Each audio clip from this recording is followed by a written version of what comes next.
It was the yeah. Well, there was this incredible producer attached. Aside from that, No, it was the story. It was kind of it was, this character in particular. I have a lot of similarities with him as well. But the interesting thing was to sort of he reacts very differently to things the way I would, you know what I mean? And so having been in those sort of similar scenarios and situations in the past, it was kind of interesting to explore the more adult, I would say, or emotionally, psychologically mature way of handling the situation. So it was primarily the character. I mean, the story's beautiful too, I mean, everybody loves a good love story. They really do. Everybody's looking for it, whether they admit it or not. And this was kind of like, this was a very interesting sort of way of exploring that, I think, and all the different themes of love. I think it was really interesting. Yeah. And it's a different take on the love stories. Is that one that actually has happening a lot more in this day and age? I mean, I relate a lot to the character, where I don't even know what I want. So have you guys ever been in that type of situation, and how did you guys evolve from it, personally? Have I ever been in Clara Baron's situation? Many times. There's too many women to choose from, I know.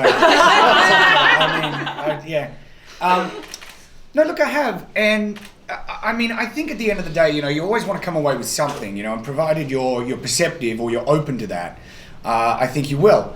I mean, I can't speak for your character, but it of course follows, Clara. But I mean, Clara's situation is one that I think a lot of people can deal with, and especially more so now. I think it's brilliant that it's a young female lead, directed by a young female. That story's told properly too. You said you identify with it, which is brilliant. You should. Yeah. It's what we wanted. It's what we're going through. Same question to you too. I mean.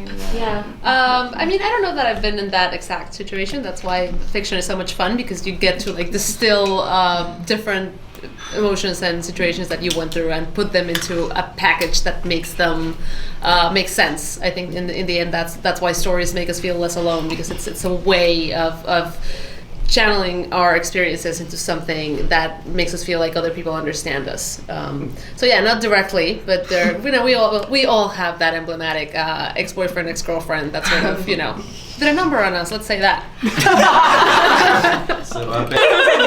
See, this was said, basically. She called action and we just wouldn't stop talking. At points, she was like, please just shut up, say the lines.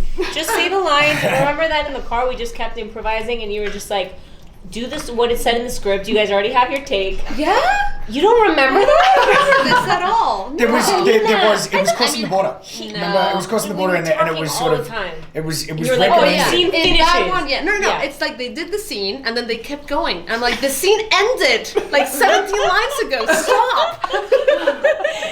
Anyway, that was actually going to be my next question. How much of it was it? I mean, obviously you have to follow the script and the lines, but how much of it did you improvise on? Like, what parts? I mean, not that much. The couch scene.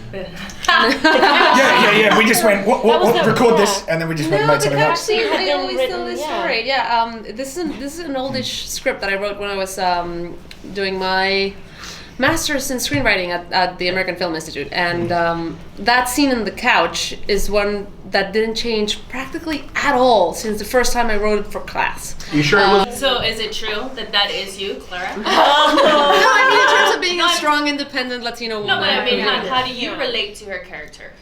Yeah, I think emotionally, we all have that person whose memory of is always going to haunt us. That person or that relationship that was just sublime and perfect, but then they come in the present and they don't really live up to who they used to be. So I definitely can relate to that. That's emotionally why I really wanted to have that cathartic experience with the movie, because I needed to let go of my, exes.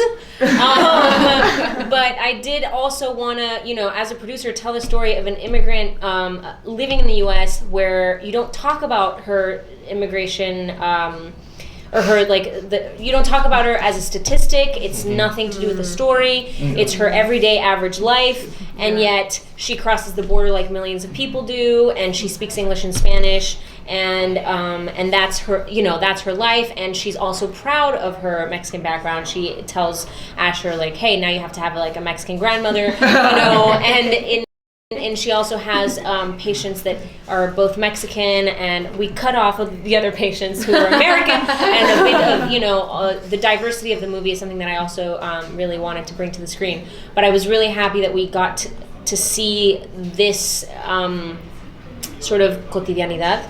Everyday life. Like everyday life of an immigrant living in the U.S. As a producer, that's the part of the story that I really related to as well. Was it hard to pronounce your grandma's name? Definitely not. It rolled off in the film. Surely you could tell. Jacinta. There you go. What was your first reaction when you saw the movie after being done with it? Have you seen it? Or have you seen it? I'm sorry. Oh, Have you seen yeah. it? I saw the first. Yeah, of course. I saw the first cut, and it's In my living room. I want to say, in her living room is the best first cut. First cuts are normally. First cut is the deepest. Oh yeah. They're the hardest thing to watch because there's no music, there's no color correction, there's no sound. There's sound, but no, the door opens and you hear the door. So I was really kind of like with my Pepto-Bismol, I was ready to go. I was like, okay, I can do this. And I almost always try to remember it's just a first cut, it's just a first cut. And for the first time I finished that and I was like, we're done. We're good. And I was like, this is the easiest sort of, we needed to cut a little bit from it, and I think we cut a few scenes and just, but it's in its entirety, it's the script, which is crazy because normally it's a very different movie to what you read. And I even think it might even be better because the script wasn't alive and these actors made it alive. So I'm extremely blessed to say actually the first cut was not the deepest, it was the smoothest. What did you think of the movie, Ben? I